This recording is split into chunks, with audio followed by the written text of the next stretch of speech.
I cannot stand Face ID. So today we're going to do something about it. Hey guys, it's Sam back with The Blind Life, teaching you how to live your best blind life. I have had this iPhone for almost a year now. I got it last November, and I have been struggling with Face ID ever since. Now, before I get into how I'm going to fix this problem, let me tell you what the problem is. So, Face ID is great. Don't get me wrong. It works really, really well. It's very accurate. It works in lots of different situations. But for me personally, I am struggling with it because Face ID, I believe anyway, I wasn't there when they designed it. I'm not an engineer, but I think it's designed to work best at a normal cell phone viewing distance. So about 1.5 feet, maybe half a meter away from your eyes. That way the camera can see your whole face and it can get a good scan and it works no problem. The problem for me is that I never unlock my phone at this distance. I unlock my phone much, much closer to my face. This is how close I hold it when I'm looking at my phone. So when I pick a phone up and I click the power button to wake it up, I'm in the process of bringing it up to my face nice and close so I can see it. And so at this distance, Face ID doesn't work. It doesn't work all the time. It's kind of hit or miss. And it's so frustrating because then my passcode pops up and that's a real pain to try and put in. So what I end up doing is hitting the power button to shut off the screen, waking it back up, holding it out nice and far so that it registers, and then I can get into doing what I'm doing.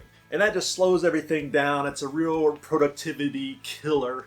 I have to go through all these different steps just to wake up my phone. I really miss the good old days with the button and Touch ID. Worked great. I could just touch it, pops right open. So I wish they could bring the button back. If they can't bring the button back, which that's fine, then why don't you do like Samsung and Huawei and some of these other hardware manufacturers and do an in-screen infrared fingerprint reader. So if this little issue is bugging you as much as it's bugging me, there is something we can do about it. We can turn all of this off. And it's actually pretty simple.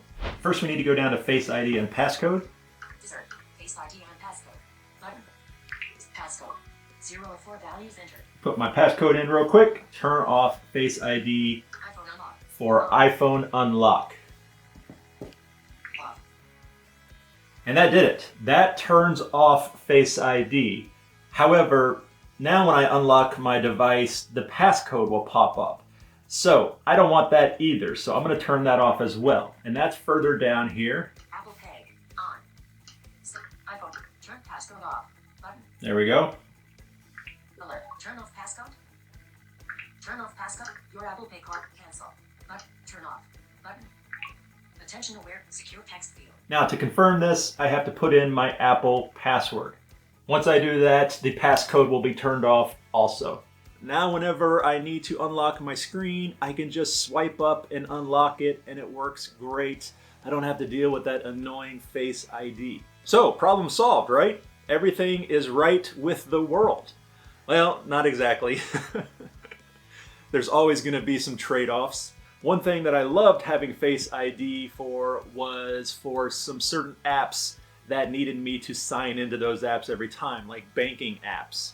I could use Face ID so that I didn't have to put in my password every single time. Now, unfortunately, I can't do that because I turned all that off.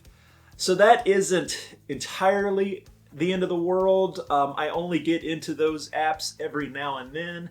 So if I have to put in my password once in a while, I can kind of live with that. The main problem for me, though, is that there are a few apps that I access daily that because my account information is on there, they require my device to have a passcode.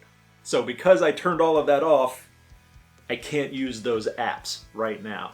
And that, unfortunately, is a bit of a deal breaker for me personally.